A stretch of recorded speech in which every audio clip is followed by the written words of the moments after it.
Ini adalah al-bai' alladzi la yuzharu fihi al-bai' ra'sa malihi, di mana penjualan al-bai' alladzi la yuzharu fihi, penjualan tidak menunjukkan bai' ra'sa malihi, tidak menunjukkan modalnya, ra'sul malnya. Artinya penjual dalam hal ini tidak menunjukkan, menyebutkan berapa modal dari barang yang dia beli. Modalnya berapa? Misalkan dia modalnya 10.000, dia jual harga di atas 10.000. Nah ini dia tidak sebutkan modalnya, dia sembunyikan modalnya. Nah inilah lazimnya jual beli yang terjadi, di mana penjual tidak menyebutkan berapa modal. Dan ini dibolehkan. Kenapa? Karena memang dalam ketentuan syariat ada akad yang tujuannya tijari atau muawadhah, ada akad yang tujuannya tabarruk. Bismillahirrahmanirrahim. Assalamualaikum warahmatullahi wabarakatuh.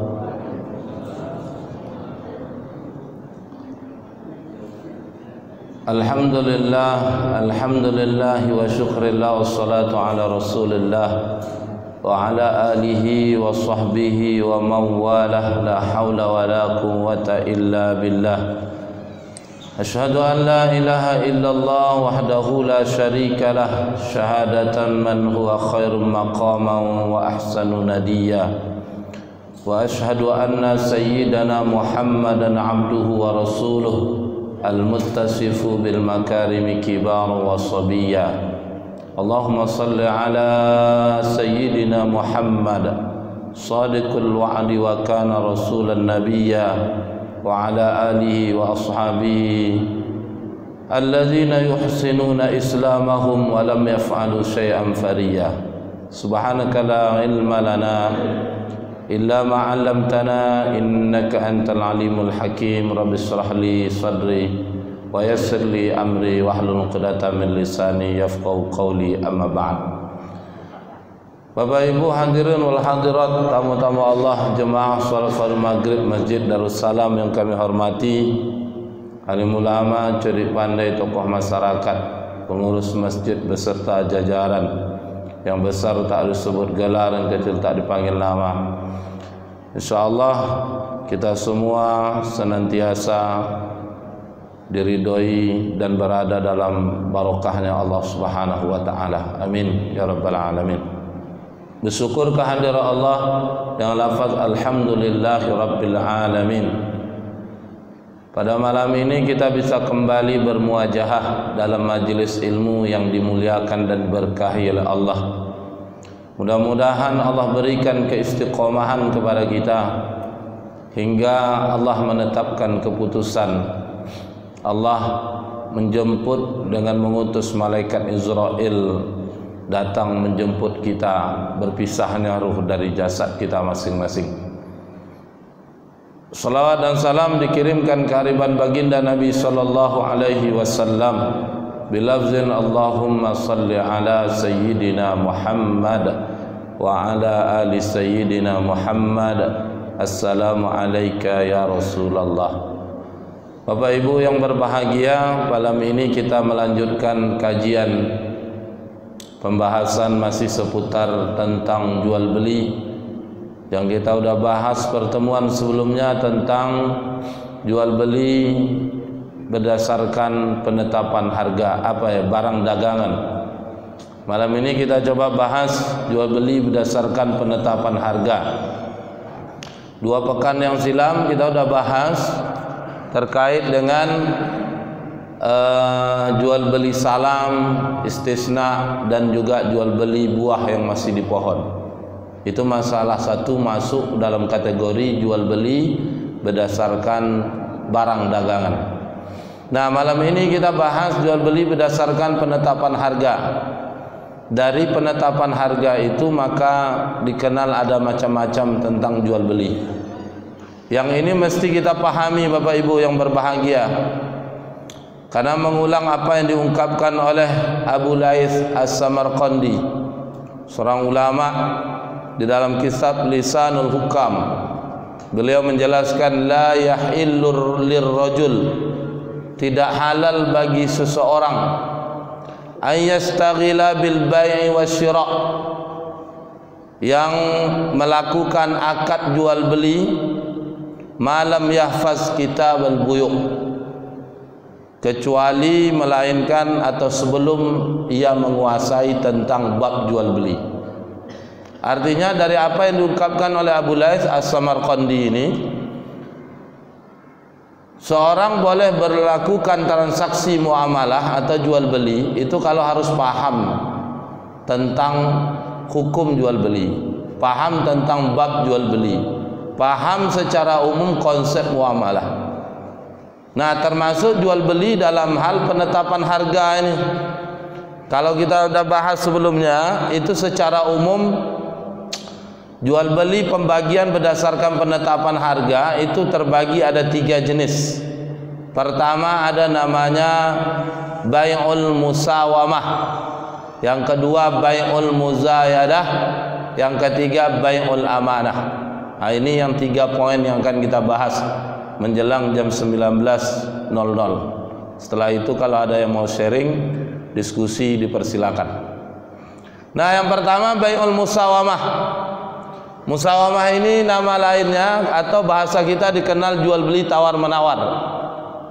Ini hakikat dari transaksi jual beli.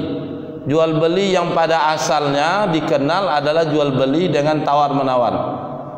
Nah, secara makna istilah itu jual beli musawamah ini adalah al-bai' allazi la yuzharu fihi al-bai' ra'sa malihi, di mana penjualan al-bai' allazi la yuzharu fihi, penjualan tidak menunjukkan bai' ra'sa malihi, tidak menunjukkan modalnya, ra'sul malnya.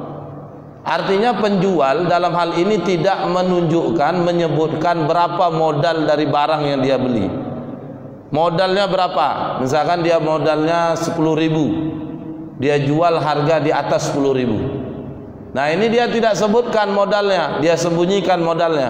Nah, inilah lazimnya jual beli yang terjadi, di mana penjual tidak menyebutkan berapa modal. Dan ini dibolehkan. Kenapa? Karena memang dalam ketentuan syariat ada akad yang tujuannya tijari atau muawadhah, ada akad yang tujuannya tabarruk, tolong menolong. Kalau akad yang tujuannya muawadhah, di mana akad itu tujuannya dibolehkan untuk mencari, memperoleh atau mendapatkan keuntungan atau profit. Apa diantaranya? Diantaranya jual beli. Makanya seorang penjual itu boleh dia mencari untung, dan lazimnya kita pahami dalam jual beli ya cari untung. Tentu cari untung dia sembunyikan modalnya, karena disembunyikan modalnya ini di dalam fikih dikenal namanya bai'ul musawamah, jual beli tawar menawar. Nah, harga yang ditentukan, ditetapkan itu ditawar oleh si konsumen atau pihak pembeli. Nah, musawamah namanya jual beli tawar menawar. Nah, hukum jual beli tawar menawar ini Bapak Ibu yang berbahagia itu sama dengan jual beli secara umum. Seperti yang kita bahas sebelumnya bai'ul mutlak, jual beli serah terima, yang itu mutlak diserahkan, ya. Dan hukumnya boleh menurut para ulama selama memang rukun dan syarat dalam jual beli itu tidak dilanggar. Rukun dan syarat dalam jual beli itu terpenuhi. Kalau terpenuhi rukun dan syarat dalam jual beli tersebut, maka jual beli tawar menawar atau bai'ul musawamah ini transaksi jual beli yang dibolehkan untuk dilakukan. Karena memang jual beli tawar menawar ini jual beli di mana pihak penjual tidak menyebutkan harga pokok barang, ya, akan tetapi menetapkan harga tertentu.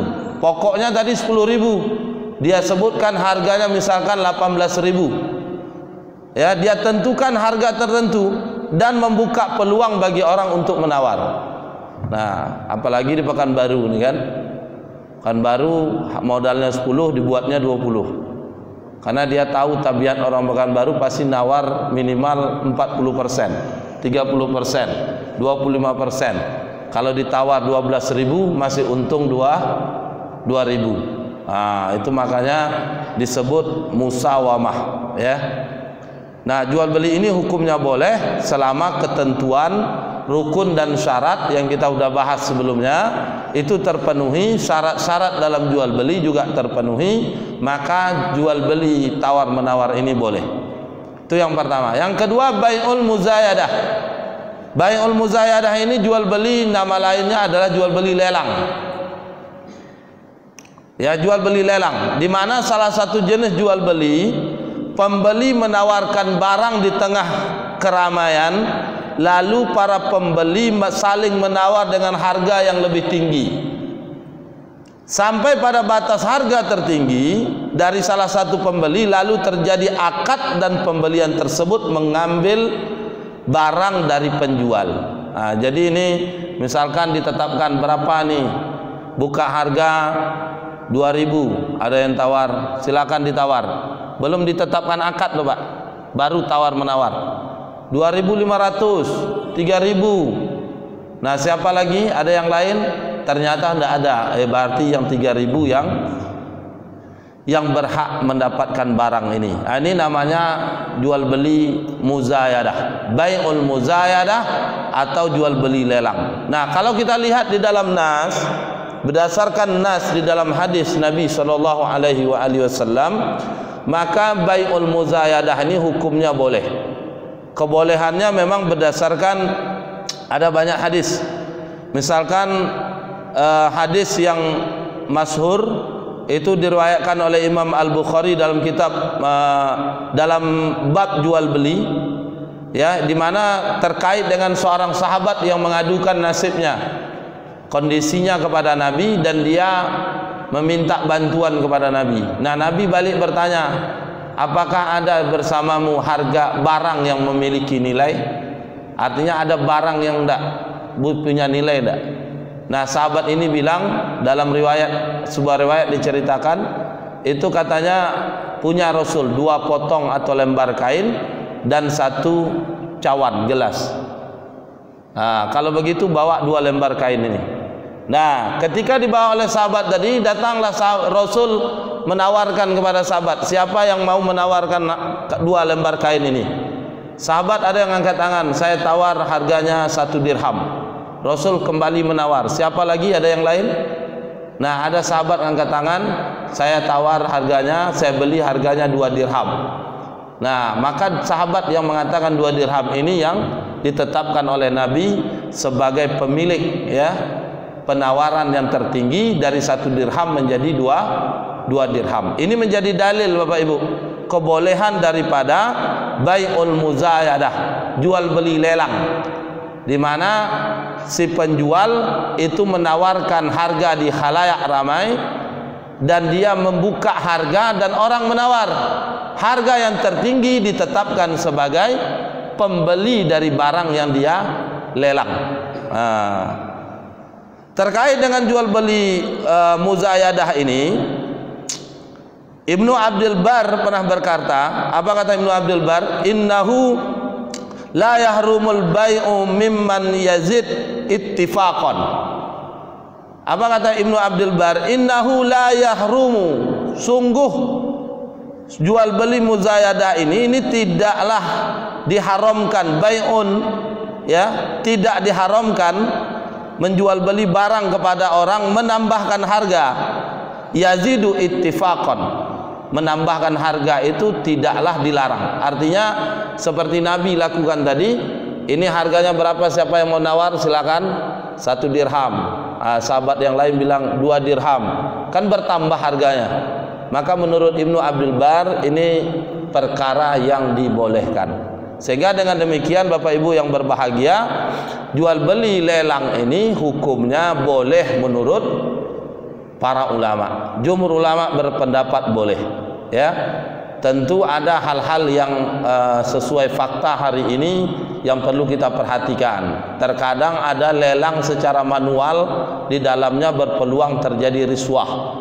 Ini tentu dihindari, Ya, lelang itu formalitas saja, tapi nama pemiliknya sudah ada. Ini formalitas seperti ini hukumnya tidak boleh. Kenapa tidak boleh? Bukan formalitasnya, ada riswahnya. Ar-rasi wal murtasi kulluhum finnar.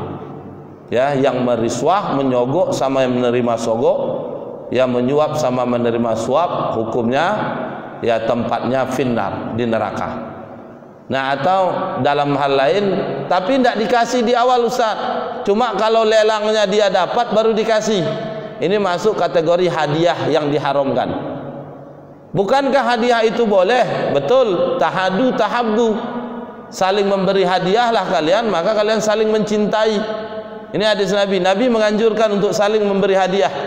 Dengan memberi hadiah akan muncul saling cinta satu sama lain di antara sesama muslim. Nah, cuma hadiah yang tidak ada kepentingan, hadiah yang tidak ada hajat. Kalau ada hajat seperti tadi, kau luluskan aku yang jadi yang mendapatkan barang ini nanti, untukmu saya kasih sekian persen. Nah, ini berarti sudah memang hadiah juga, tapi masuk kategori hadiah yang diharamkan. Nah, maka selama tidak ada hadiah yang diharamkan seperti ini, praktek-praktek yang melanggar ketentuan syariat, maka hukum jual beli lelang ini menurut jumhur ulama hukumnya boleh. Namun demikian Bapak Ibu yang dimuliakan oleh Allah, kalau kita telusuri, itu ternyata ada juga hadis yang diriwayatkan oleh Al-Bazzar, di mana para ulama ada di antaranya misalkan Imam An-Nakhai itu memakruhkan jual beli lelang. Memakruhkan jual beli lelang. Bukan hukumnya boleh tapi makruh. Nah, kenapa makruh? Karena memang ada hadisnya. Hadis riwayat Al-Bazzar ini beliau kutip menjadi dasar, di mana Nabi SAW yaitu bersabda, di mana Sufyan bin Wahab dia berkata, sami'tu Rasulullah sallallahu alaihi wasallam naha an bai'il muzayadah. Aku mendengar Rasulullah sallallahu alaihi wasallam itu melarang jual beli muzayadah, yakni jual beli lelang. Ini hadis dijadikan dalil dasar oleh An-Nakhai, itu memakruhkan jual beli lelang. Nah, meski demikian terjadi ikhtilaf di kalangan ulama. Kalau kita telaah lebih jauh, itu pendapat yang mengatakan makruh itu pendapat yang lemah. Kenapa lemah? Karena ada seorang perawi di dalam hadis yang diriwayatkan oleh Sufyan bin Wahab itu bernama Ibnu Lahiyah.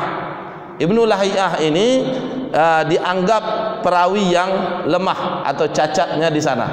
Sehingga karena ada perawi yang lemah atau yang cacat di sini, maka berdasarkan kepada hadis tersebut ini pendapat yang lemah. Artinya apa?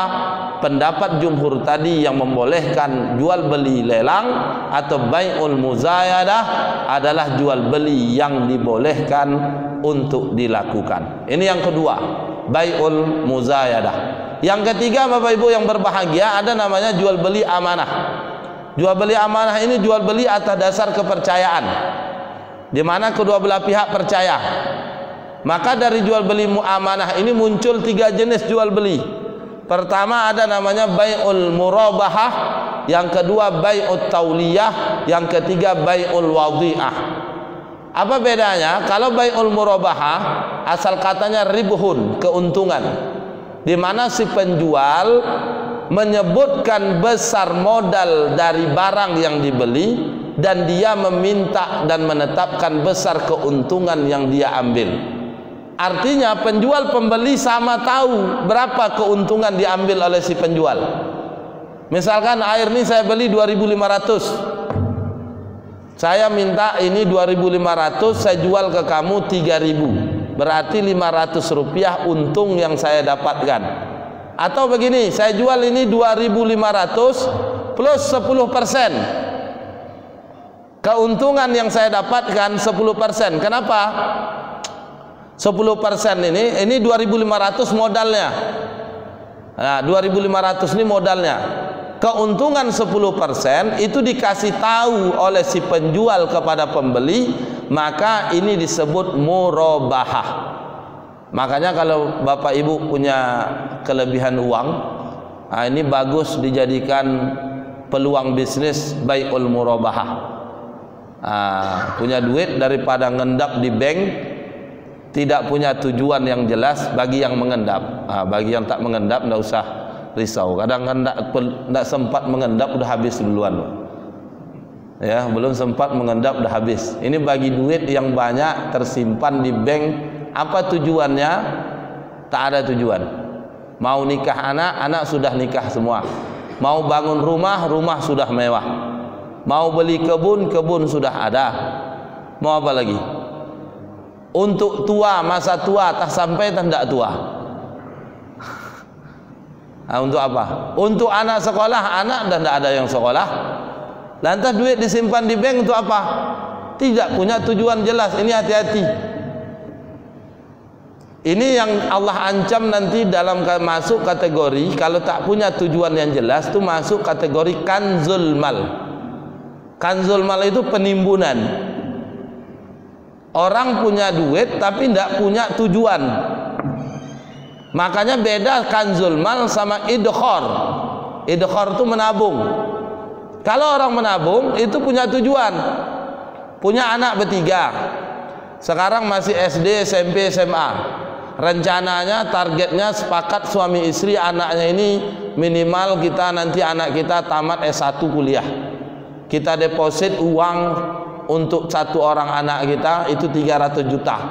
Jadi kalau bapak simpan duit di bank 900 juta itu masih masuk kategori idkhar, menabung.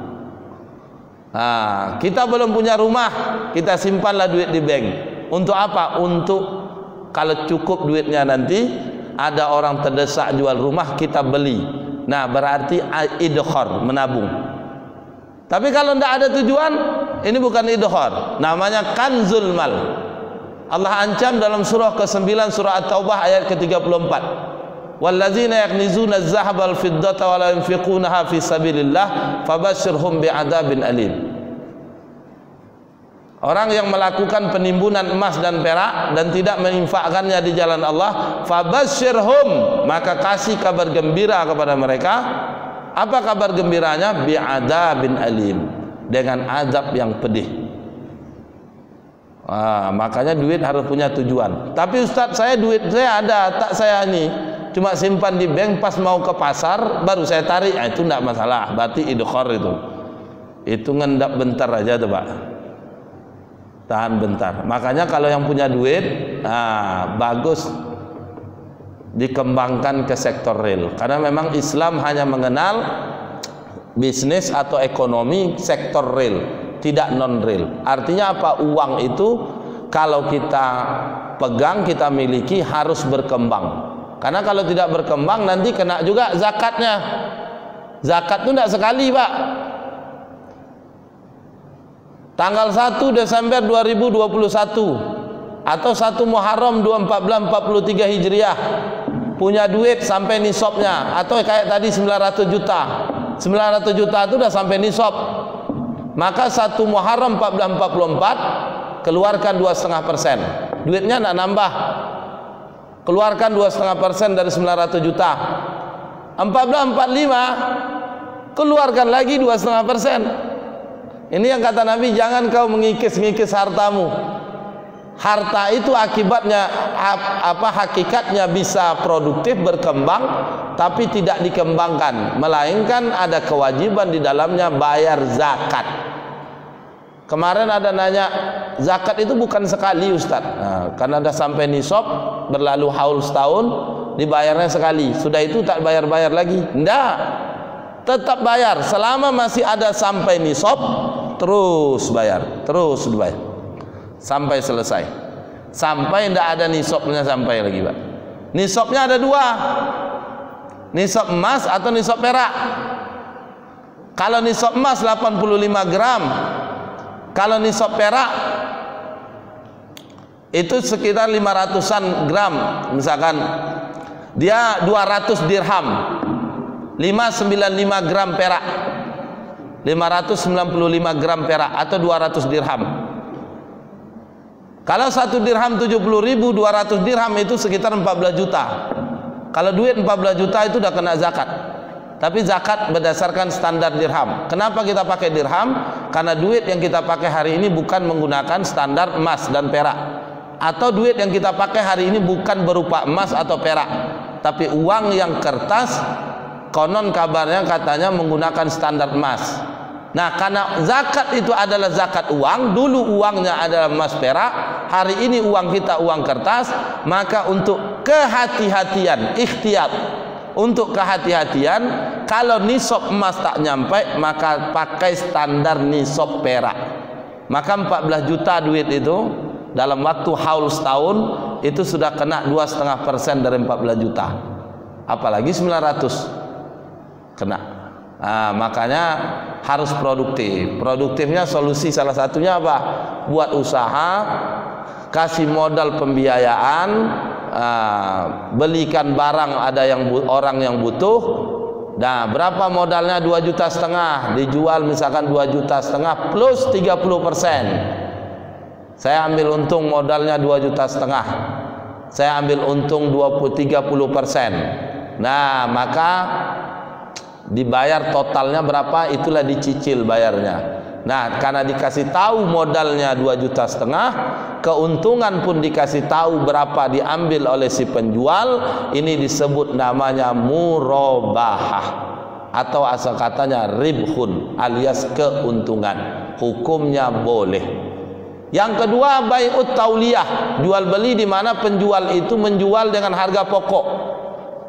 Dia beli 2,250 juta, dia jual 250. Dia beli 2,5 juta, dia jual 2,5 juta. Nah, itu namanya bai'ut tauliyah.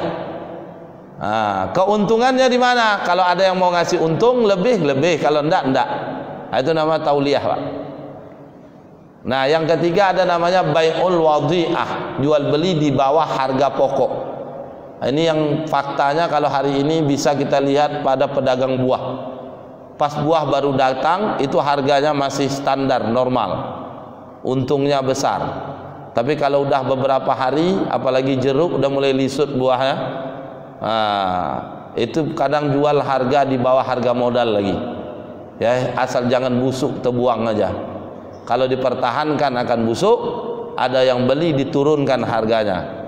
Yang penting modalnya tidak habis. Ini namanya bai'ul wadhi'ah. Nah, ini 3 jenis jual beli amanah. Amanah yakni kepercayaan, di mana si penjual pembeli penjual saling percaya. Karena saling percaya, makanya si penjual menyebutkan besar modal yang dia keluarkan dan keuntungan yang mau dia ambil. Nah, ada yang murabahah, ada yang tauliyah, ada namanya wadhi'ah. Baik, saya kira demikian. Kalau ada yang mau sharing menjelang waktu isya masuk, dipersilakan. Ada, Pak?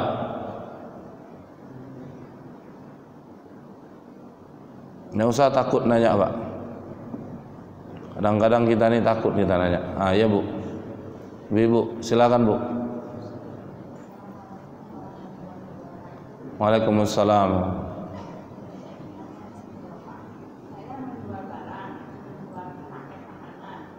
Ibu jual tanah. Oh, makanan.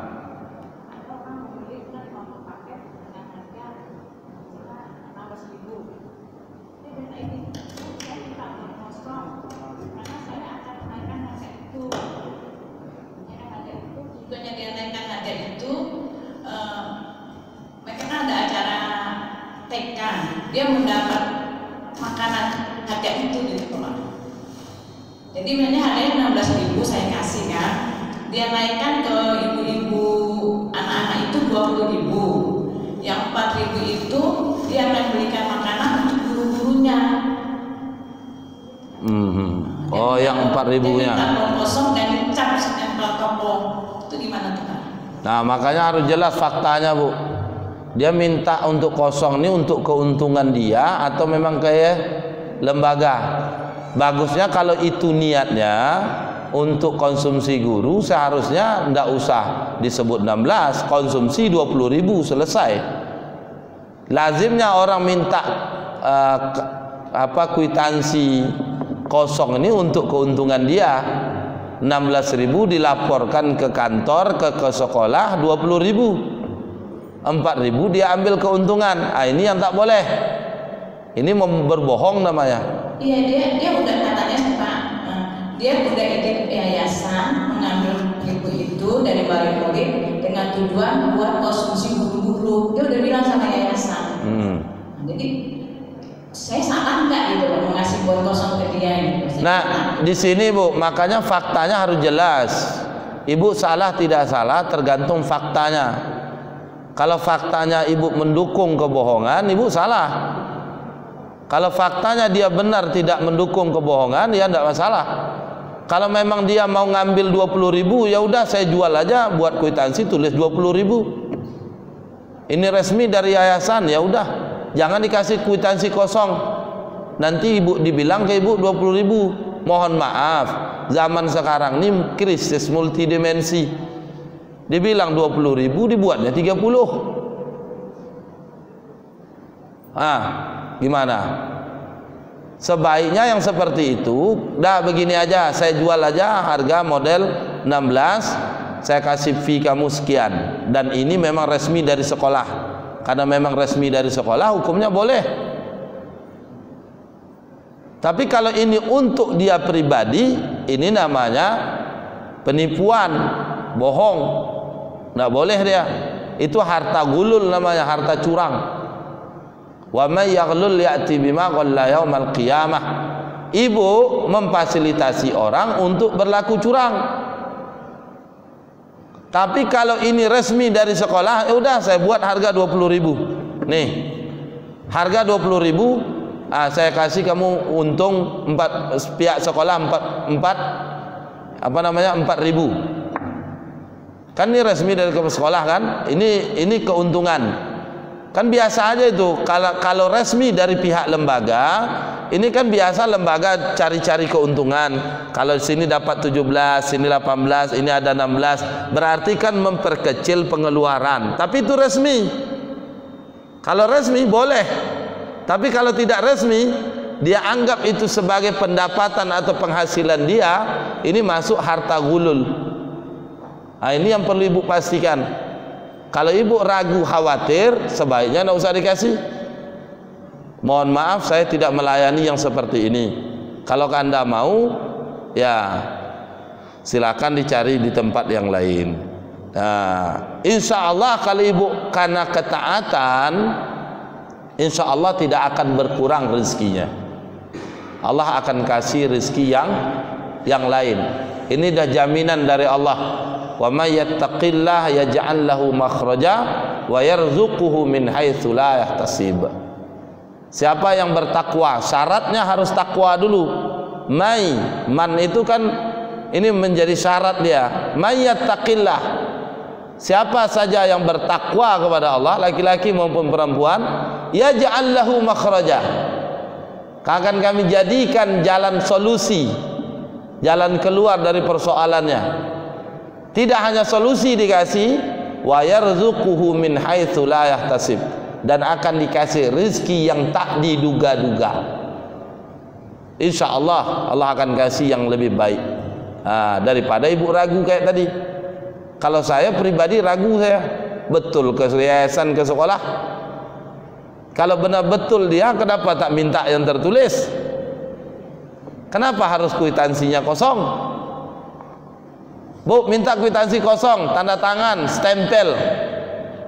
Nanti dia tulis berapa, ibu tidak tahu. Ibu memfasilitasi al-wasilatu ilal haram, haram. Berdusta, berbohong itu haram. Cuma 3 kondisi boleh orang bohong.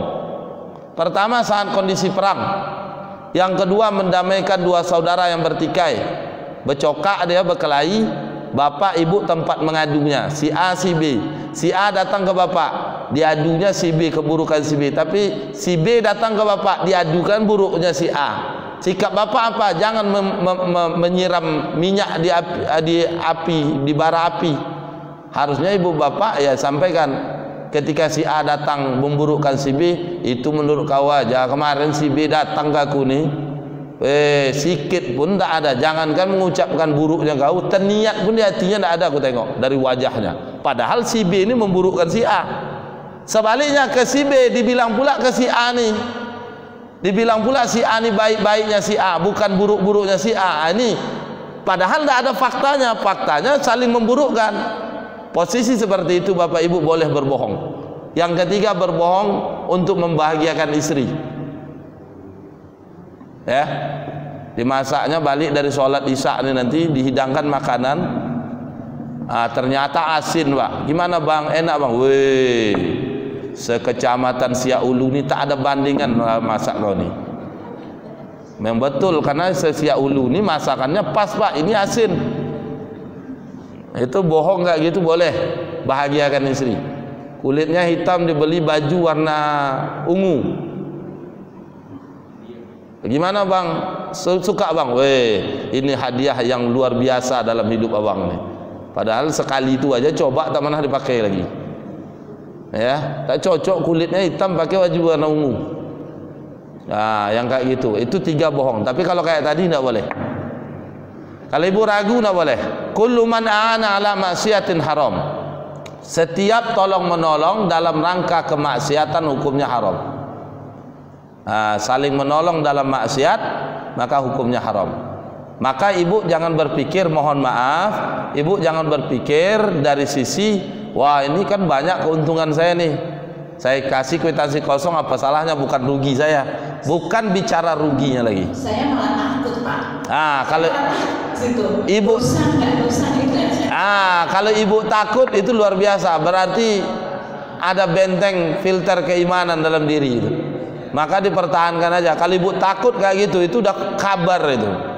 Sebaiknya tidak usah ibu kasih.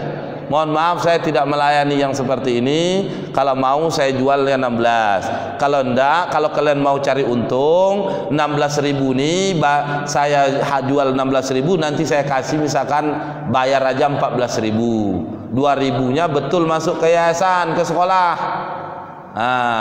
Tapi sebaiknya yang kayak gitu aja. Baik Bu, saya masukkan ke sekolah. Nah, ternyata tak dia masukkan, itu lain hal lagi. Jangan dikasih kosong, itu berpeluang besar orang melakukan kecurangan. Dia bilang 20.000, ternyata 50.000 ada. Apa salahnya? Memang buktinya ada, kwitansinya ada, stempelnya ada, resmi. Maka kekhawatiran ibu itu sudah ikuti aja lah. Baik, ada yang lain?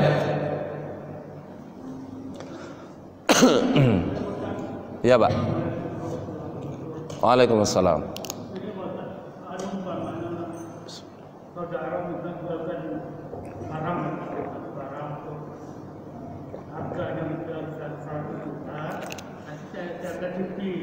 Ya.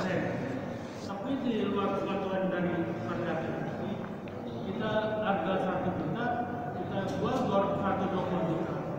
Jadi yang didapat untung dari dia jual juga dapat. Macam mana untuk kalau dia ada angkat itu? Ya. 10% itu halal bagi Bapak. 20 juta itu tidak halal. Tidak halal. Apalagi ibu bapak sembunyikan, itu tidak halal. Ketika bapak sembunyikan itu tidak halal. Misalkan jualkan tanah saya ini 100 juta, ternyata kamu nanti ambil untung 10% dari 100 juta. Nah ternyata ada pembeli, laku harganya 120. Karena yang suruh jual tanah ini harga minta jualkan 100 juta, laku 120. Kita berpikir 20 juta itu kepandaian kita. Itu bukan kepandaian, itu dosanya kita kalau kita ambil, pelanggaran. Nah, bagaimana kita melakukan pelanggaran tadi dan terserah kamu mau berapa. Nah makanya yang seperti itu, kalau dia bilang seperti itu Pak, maka tetap Bapak sampaikan ke dia. Dari tanah kemarin itu alhamdulillah laku bisa terjual 120. Nah 120 berarti kalau kawan atau saudaranya tadi fair, dia paham muamalah, maka dia cuma ambil ya 100 juta, dia kasih Bapak 10% dari 100 juta dan 20 juta itu memang dia kasih haknya Bapak. Ya, boleh. Tapi Bapak harus kasih tahu ke dia. Cuma kalau dikasih tahu ke yang punya tanah, kebanyakan tak mau ngasih. Nah, ini namanya dalam fikih namanya maklar samsaroh. Samsaroh ini hukumnya boleh. Al-wasit bainal ba'i wal mustari. Perantara antara pembeli dengan penjual. Maka hukum perantara broker maklar ini hukumnya boleh. Nah, kenapa yang tadi 20 juta itu tak boleh bagi Bapak? Bapak sembunyikan, padahal kawan nih yang punya tanah udah bilang, nih jual 100 juta untukmu 10%. Ternyata ada yang laku membeli 120. 20 ini Bapak anggap kepandaian Bapak dalam menjual, Bapak ambil aja, kan tidak tahu dia. Dia suruh kan 100 juta. Kenapa 20 tidak boleh? Bapak harus paham kalau 20 ini berasal dari tanah, duit jual tanah. Tanah ini bukan milik Bapak, milik orang, milik si A. Berarti 20 ini datangnya dari tanah. Tanah ini milik orang, bukan milik Bapak. Maka ketika 20 ini Bapak ambil, itu Bapak ngambil milik orang, harta orang. Tapi dengan dikasih tahu kepada si pemilik, pemilik meridhoi dan merelakan, itu jadi halal. Nah, atau begini, jualkanlah nih, yang penting saya nanti jualkan 100, nanti saya kasih ke kamu 5%, setelah itu pandai-pandai kau lah. Nah, kalau laku berapa itu untuk kau, pandai-pandai kau lah. Biasanya orang yang kayak gini dia udah tahu nih harga pasar. Nah, dia jual kayak gitu, udah ternyata Bapak laku 120, tetap Bapak kasih tahu. Alhamdulillah laku kemarin 120. Dan dia pun harus ngasih Bapak 20 juta itu. Dan itu halal. Tapi kalau Bapak sembunyikan, itu menjadi harta curang, ghulul namanya, hak adami yang diambil. Mohon maaf, sama dengan kasus tadi, mirip. Cuma bedanya ini maklar, tadi itu juga orang yang dipekerjakan. Cuma jadi masalahnya kalau dia ini bukan pemilik. Tapi kalau pihak kepala sekolahnya langsung, Bu, dia bilang kayak gitu, resmi ini dari sekolah dia, nah itu enggak apa-apa. Tapi kalau yang datang ke ibu ini gurunya, tahiyata tidak, dia benar disuruh seperti itu, maka untuk menghindari seperti ini, maka sebaiknya tidak usah dikasih peluang. Nah, kalau seperti Bapak tadi, kalau sudah dijelaskan di awal, ternyata laku di atas harga yang ditetapkan, Bapak konfirmasi, sampaikan kepada si pemilik tanah, kasih duit sesuai yang dia pesan, dia suruh, maka kelebihan itu halal jadi Bapak. Maka intinya jangan disembunyikan. Itu makanya Pak, kalau menurut saya, walaupun sama secara umum maknanya, tapi kalau jual maklar itu beda kalau menurut saya dengan tukang pakang. Kalau tukang pakang itu, wah itu yang banyak yang tak betul. Makanya tukang pakang itu namanya tukang pakang, konotasinya negatif. Seperti tanah tadi, jualkan 100 nih, mana laku udah tanah ini 100. 90 itu udah susah kita jualnya. Ayat 90 lah. Kalau enggak nanti penting 80 pun lewatkan untuk kau 10%. Oke. Ketemu si pembeli. Berapa dia jual? Bukan 80, bukan 90, bukan 100, di atas itu. 150. Boleh enggak? Kalau harga seperti itu dikasih tahu itu suruhan dari si pempunya tanah, itu enggak masalah. Ini dia yang pandai-pandai. Berapa? 150. Oke. Tujuannya agar dia dapat untung besar. Jual 150. Wah, mahal kali Pak, enggak bisa kurang. Berapa kurang? Berapa maunya? Bisa 100 Pak. Kalau lah ada 100 kayak gini, aku beli 3 kapling. Dimuap pula si pembeli. Padahal sama si penjual yang punya tanah 80 dia. Yang ini tukang pakang. Lakulah 120. 40 mana masuk? Dia masuk kantung dia. 80 dia serahkan kepada yang punya tanah. 40 juta itu haram. Ini harta gulul. Tapi kalau dia kasih tahu, juallah, nak laku nih kayaknya 180 nih. Ternyata terjual 120, dia sampaikan. Ini laku kemarin jadinya 120. Ini kembali bisa bersepakat. Kembali kepada kesepakatan awal. Begitu Pak. Wallahu a'lam bishawab. Ada yang lain sebelum Isya masuk? Iya Pak.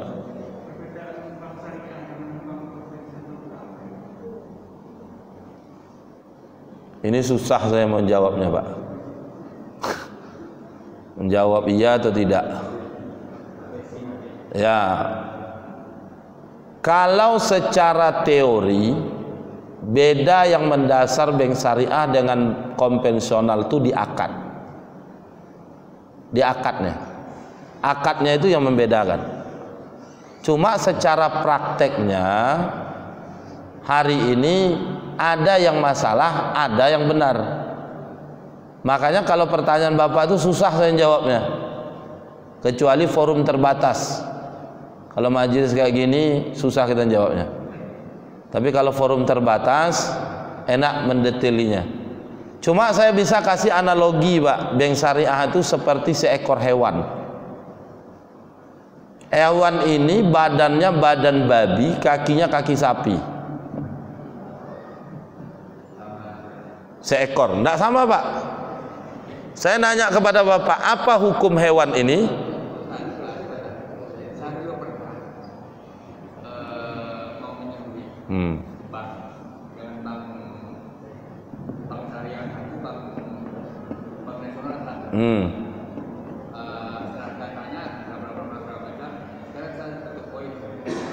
Kalau dibandingkan dengan bank nasional dengan bank syariah berapa? Sama 11% berarti saya bilang sama aja. Sama aja. Kalau 11% syariah, bank nasional 11% sama aja. Ya. Makanya Pak, saya sampaikan di awal tadi, secara konsep teori itu perbedaannya di akad, bukan di besar kecilnya persentase keuntungan.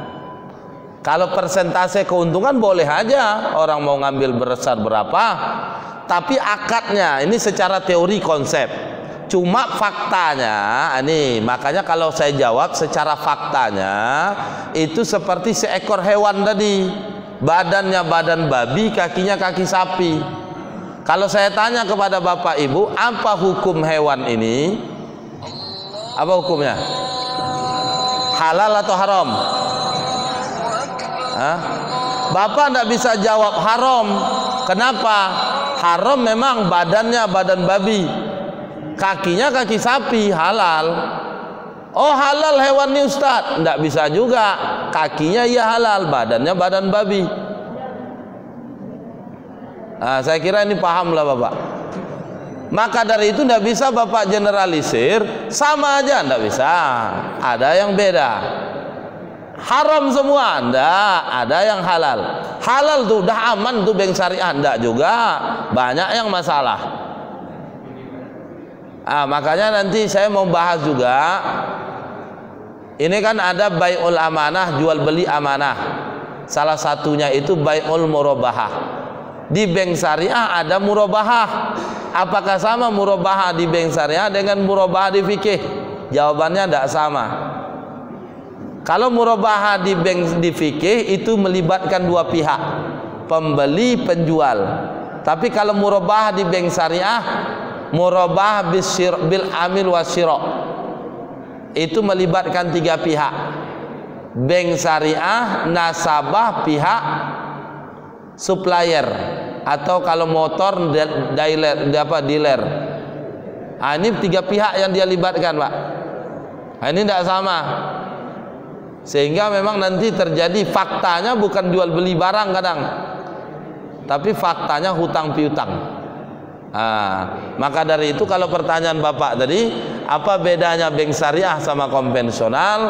Secara konsep teori bedanya di akad, tapi secara praktek seperti seekor hewan tadi. Dia tak bisa disebut haram, dia pun tak bisa disebut halal. Ada yang haram, badan babi haram. Tapi ada yang halal, sapi kakinya itu halal. Makanya jangan Bapak generalisir. Maka bisa kita pilih. Kalau Bapak ngutang ke bank syariah, ngutang duit ke bank syariah, itu Bapak sama halnya mengambil badannya hewan tadi. Tapi kalau Bapak nabung di bank syariah, itu Bapak ngambil kakinya. Tapi nabung tidak mengambil bagi hasil, itu kakinya. Tapi kalau bapak nabung ngambil bagi hasil, pendapat yang teringan itu subhat, itu ngambil badannya. Kan nabung ada bagi hasilnya tuh, nisbahnya bapak ambil, itu badannya itu. Talangan haji di bank syariah itu badannya. Pembiayaan murabahah tadi itu badannya. Tapi kalau bapak transfer menggunakan bank syariah itu kakinya, kaki sapi halal. Tapi memang Pak, saya jumpai banyak jemaah masyarakat menilai persis seperti bapak. Semua menyimpulkan sama aja. Memang kekesalan orang harusnya hadirnya syariah solusi.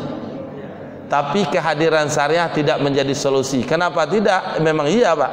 Karena induknya, maknya masih kafir. Induknya kan BI. BI itu masih mengenal bunga. BI membawahi konvensional, membawahi bank syariah. Peraturan di BI mengenal bunga. Turun ke konvensional, satu darah dia, golongan dia. Turun ke syariah, beda golongan dia. Maka ini disikapi. Gimana caranya? Macam-macam. Itu ada kajian ininya Pak. Tapi intinya Pak, kalau bapak bilang sama, semua tidak sama. Tapi kalau bapak bilang beda, sama. Makanya faktanya seperti tadilah, sapi tadilah, hewan tadi, badan babi, kaki sapi. Baik, saya kira begitu. Kalau bapak bilang kerjanya di bank itu gimana? Itu badannya Pak.